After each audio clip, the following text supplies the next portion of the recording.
Hey guys, आज हम the stoning of सोराया M नाम की मूवी को ब्रीफली एक्सप्लेन करेंगे। ये मूवी एक सच्ची घटना पर बनाई गई है जो ईरान के कुपेया नाम के छोटे से गांव में साल 1986 में हुई थी। ओपनिंग सीन में हम जारा नाम की एक लेडी को नदी के किनारे बैठे हुए देखते हैं। वो नदी के पास पड़ी हुई कुछ ह्यूमन बोन्स को इकट्ठा करके पानी से साफ करती है और फिर उन्हें दफना देती है। फिर हम एक फ्रेंच जर्नलिस्ट फ्रिदून को देखते हैं जो अपनी कार से कहीं जा रहा था। उसकी कार बीच रास्ते में खराब हो जाती है। एक बस के साथ कार को टो करके कुपेया में एक रिपेयर शॉप पर लाया जाता है। जारा फ्रिदून को देखकर कुछ सोच में पड़ जाती है। वो कार का पीछा करती है और फ्रिदून से बात करने आगे आती है।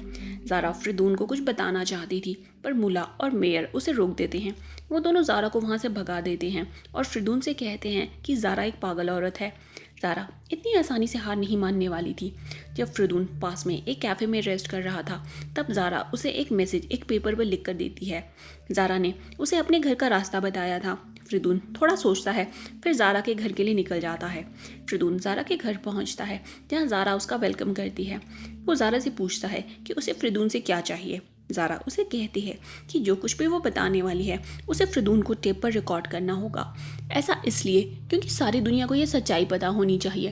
फ्रिदून रिकॉर्डिंग स्टार्ट करता है और जारा बताती है कि गांव के लोग शैतान से कम नहीं हैं। जो कुछ उन्होंने उसकी भतीजी सोराया के साथ किया है उनको उसकी सज़ा ज़रूर मिलनी चाहिए। हमें फ्लैशबैक में सोराया को दिखाया जाता है। सोराया एक सिंपल लेडी थी जिसके 2 बेटे और 2 बेटियां थी। उसका हस्बैंड अली उसे फिजिकली और मेंटली अब्यूज़ करता मगर सोराया ने कभी शिकायत नहीं की। अली को दूसरे गांव की एक 14 साल की लड़की पसंद आ गई थी। अली उस लड़की से शादी करने के लिए सोराया को डिवोर्स देना चाहता था।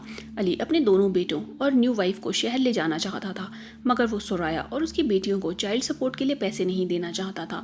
सोराया उसे डिवोर्स नहीं देना चाहती थी। इस पर अली मुला को उसे कन्विंस करने के लिए भेजता है। मुला अली के फैमिली मैटर में पढ़ना नहीं चाहता था मगर अली उसे धमकी देता है कि अगर मुला ने उसकी हेल्प नहीं की तो वो पूरे गांव को बता देगा कि मुला पास्ट में एक क्रिमिनल रहा है और वो जेल जा चुका है। मुला अली के बिहाफ पर सोराया को समझाता है कि अगर वो अली को डिवोर्स देगी तो अली दोनों बेटियां उसके पास रखेगा और उसे ज़मीन का एक टुकड़ा भी देगा। सोराया जानती थी कि वो ज़मीन बंजर है सो वो मुला को मना कर देती है। मुला उसे फिर कहता है कि वो खुद भी सोराया को पसंद करता है। अगर सोराया उसकी मिस्ट्रेस बनने को तैयार हो जाए तो वो उसे किसी भी चीज़ की कमी नहीं होने देगा। उसी वक्त जारा घर में एंटर होती है और मुला को बुरा भला कहती है। मुला पूरे गांव के द्वारा रिस्पेक्ट किया जाता था।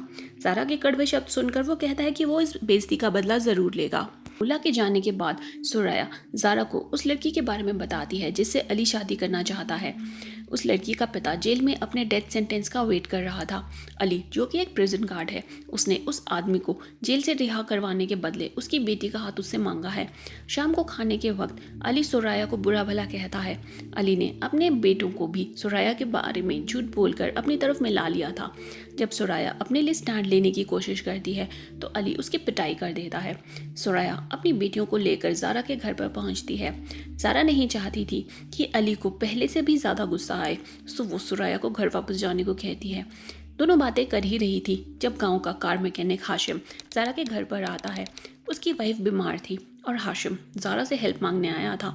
जारा जब तक हाशिम के साथ में उसके घर पहुंचती है तब तक उसकी वाइफ की डेथ हो गई थी। हाशिम रोने लगता है क्योंकि उसका एक मेंटली चैलेंज बेटा था और अब उसकी वाइफ की मौत के बाद उसका ख्याल रखने वाला कोई नहीं था।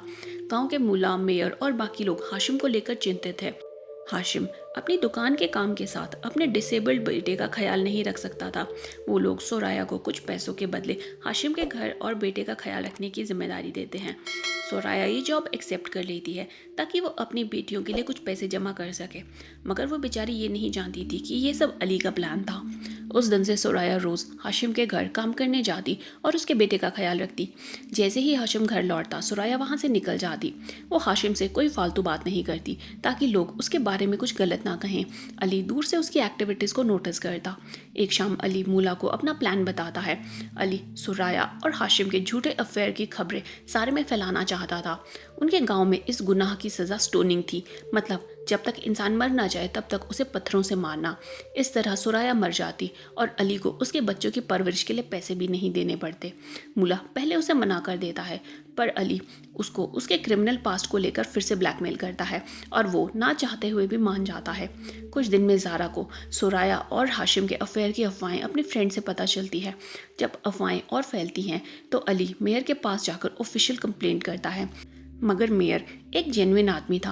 वो कहता है कि बिना गवाह के वो सुराया पर किसी भी तरह की कार्रवाई नहीं करेगा।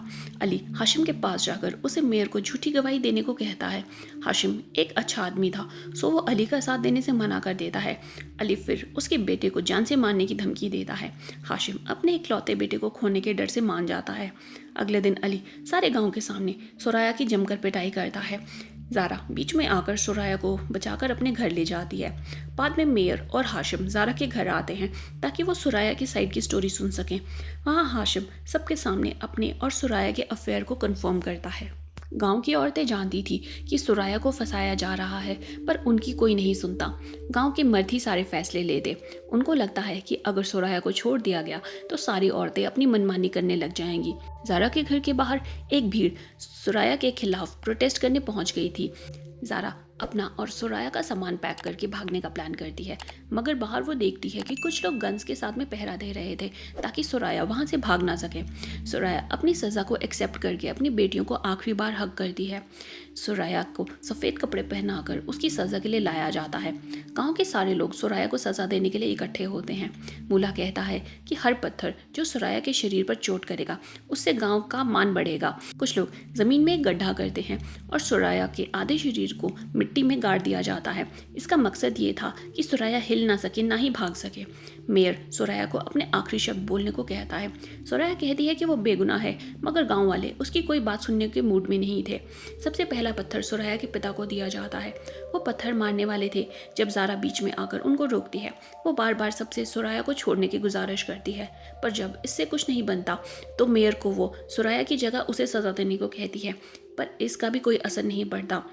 सुराया के पिता पहला पत्थर फेंकते हैं, पर वो सुराया को नहीं लगता। दूसरे और तीसरे पत्थर भी सुराया को हिट नहीं कर पाते।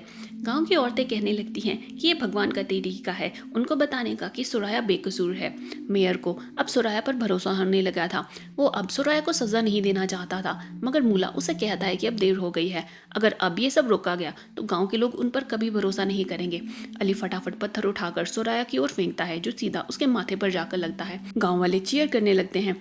अली अपने बेटों को पत्थर देकर उनकी मां पर फेंकने को कहता है। दोनों सुराया को पत्थरों से जख्मी कर देते हैं। हाशिम को भी एक पत्थर दिया जाता है। वो पत्थर को ज़मीन पर फेंककर अपने बेटे को लेकर वहां से निकल जाता है। देखते ही देखते सारा गांव सुराया पर पत्थरों की बारिश कर देता है। सुराया का सफ़ेद गाउन खून से लाल हो जाता है, पर लोगों का गुस्सा शांत नहीं होता। गाँव की औरतें सुराया की बेबसी देखकर फूट फूट कर रोने लगती हैं। सारा दिन खत्म हो जाता है और गाँव वाले थक कर रुक जाते हैं। अली सुराया को चेक करने जाता है और देखता है कि सुराया अभी भी सांस ले रही थी। सब लोग फिर से पत्थर उठाकर सुराया पर दोबारा जमकर पत्थरबाजी करते हैं। सुराया के मरने के बाद वो लोग उसकी डेड बॉडी को वहीं छोड़कर अपने अपने घरों के लिए निकल जाते हैं। रात में औरतें सुराया की डेड बॉडी को नदी के पास ले जाकर साफ करती हैं। रात में जंगली जानवर उसे नोच नोच कर खा जाते हैं। सुबह ज़ारा आकर उसकी हड्डियों को ज़मीन में दफना देती है। प्रेजेंट में ज़ारा फ्रिदून को सुराया की आपबीती सुना रही थी। कहानी एंड होते होते फ्रिदून की आंखें छलक उठती हैं। वो सुराया के सच को पूरी दुनिया को बताने का प्रॉमिस करता है। ज़ारा जानती थी कि गांव के लोग कभी नहीं चाहेंगे कि ये सच सबके सामने आए। वो ओरिजिनल टेप को प्रिकॉशन के तौर पर अपने पास रख लेती है। अगले सीन में हम अली को अपनी कार में दूसरे गांव से आते देखते हैं। वो बताता है कि उस लड़की से अली की शादी कैंसिल हो गई है क्योंकि अली उसके फादर को मौत की सज़ा से नहीं बचा पाया। हाशिम गुस्से में कहता है कि उसने फालतू में ही सुराया को अली के कहने पर फंसाया। मेयर को अब समझ आता है कि अली और मूला ने मिलकर उसे बेवकूफ़ बनाया। मेयर को इनोसेंट सुराया के लिए बुरा फील होता है, पर अब कुछ भी नहीं हो सकता था। फ्रिदून अपनी कार लेकर भागने की कोशिश करता है, पर मूला एक गार्ड की हेल्प से गन पॉइंट पर उसे रोक देता है। मूला फ्रिदून के बैग से टेप्स को निकालकर सारी टेप्स खराब कर देता है। फ्रिदून चुपचाप वहां से निकलता है और ज़ारा उसे रास्ते में रोककर असली टेप्स देती है। फ्रिदून फटाफट टेप लेकर गांव से बाहर भाग जाता है।